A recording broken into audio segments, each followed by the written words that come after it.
хамгийн өндөр эсэлттэй болсон. Гараар өгөөж тайвширч болохгүй гарахаас нь өрцөн зэргийг бүхий л ажлыг төр засгийн дээд дунд шатнд цагааллгүй авч хэрэгжүүлэх нөхцөл байдал зөв үнэлт өгөлт өгөх тэдгээрээс үүдэн гарсан арга хэмжээнүүдийг цаг тухай бүрэн авч хэрэгжүүлж арга дэргэдээ аюулаас өрцөн зэргийдэх нийгмийн амгалан байдлыг хангалттай холбоотой ажлуудыг мэргэжлийн байгууллагууд хийж зохион байгуулж ажиллаж байна. Өндөр зүйлсэн бэлэн байдлыг мөн зарим 20 хязгаарлалтыг 20 оны 3 сарын 30-ны өдөр хүртэл сунгасан.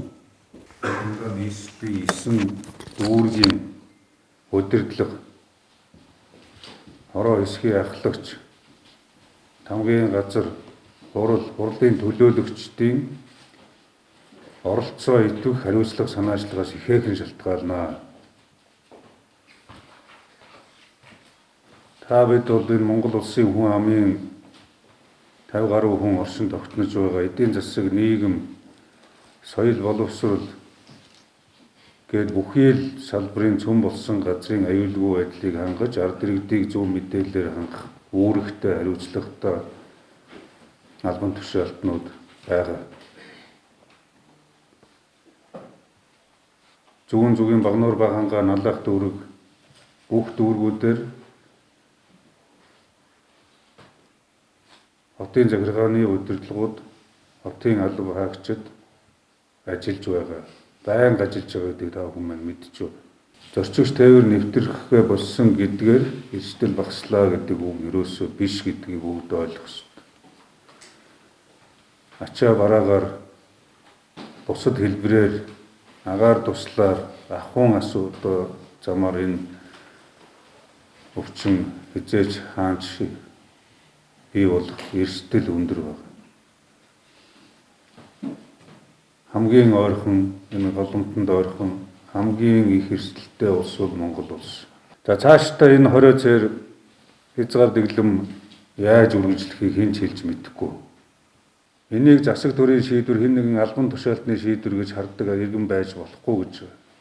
Энэ бол иргэдийн өөрсдийнх нь сайн сайхны төлөө гаргаж байгаа төрийн бодлого. Энэний хэрэгжилтийг иргэд хангана, иргэдийн эрх ашгийг төр хангах шийдвэрээ гаргаж байгаа. Яагаад ингэж өдөр шөнөгүй нийслэлийн төрийн удирдлагууд зүтгээд эрүүл мэндийн салбар чадвах сул нөөц боломж бага, шинжилгээ лабораторийн хүчин чадал бас хангалтгүй, бүх зүйл гаднаас хамааралтай эм тарианаас эхлээд эдийн засаг нь хүртэл гадагшаа экспортноос ордог орлоготой. Дотооддоо үйлдвэрлэдэг нь бага. Тийм учраас одоо бид нар өөрсдийн хүчээр хөгжин, өөрсдийн хүчээр энэ эрсдлийн ард гардана гэдгийг та бүхэн маань одоо сайн ойлгож байгаа учраас гэр бүл дээд сайн ойр дотны хүмүүстэй ажил албан байран дээрээ хариуцлагатай байна. За бүгдэнд амжилт хүсье.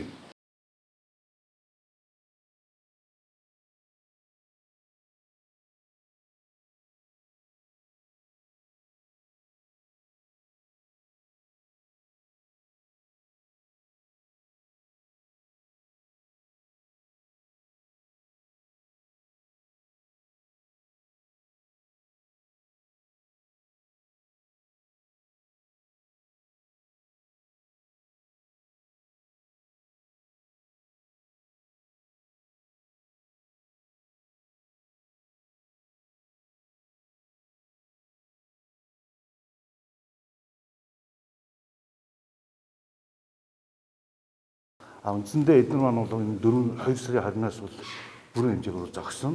Тэгэхээр үндсэндээ бид нар энд ажиллаж байгаа ажилчид за нөгөөдөр тэднийгээр арга ирээхэнд ажиллахлаар ажлын байраар хангах дээр бас энийг төлөвлөсөн байгаа. Нөгөөдлөөс энэ онцгой байдлын хэвтээс уул уурхай ингийн алба хаагчдын арга ирээхэнд бас ажиллаа хангах.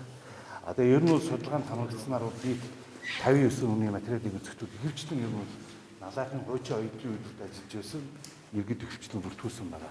Тэгээ ер нь бол засаг даргах онцгой байдлын газрын дарга Бадрал генерал хоёр явж байгаа ерөөсөө зөвхөн налаахын гэсэн тодорхойлолтой өнөөдөр ажлын байргүй байгаа гэсэн ийм иргэдийг хангамж гэсэн ажлын байраар хангахаар төлөвлөсөн байна. Борооны иргэдийг ажлын байраар хангана гэж. Тэгэхээр одоо эн чинь ингээд нэг 50-аад ажлын байр бий болчих юм байна. Эхний ажлаа маасыг ойж дүүрэг болон нийслэлийн иргэдтэй хангах юм ажил эхэлж байгаа юм.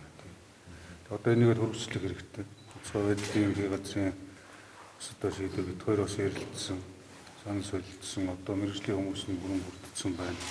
Бүргэн шуурх одоо бидэрт бас ялангуяа энэ маск бол зөвхөн Монголд ховор олдохгүй байгаа зүйл биш. Олон улсад дэлхийд даяар улс орон болоход бас хомсдолтой байгаа зүйлийг өөрсдөө дотооддоо үйлдвэрлэж ажлын байрыг бий болгож ард иргэдэд хангах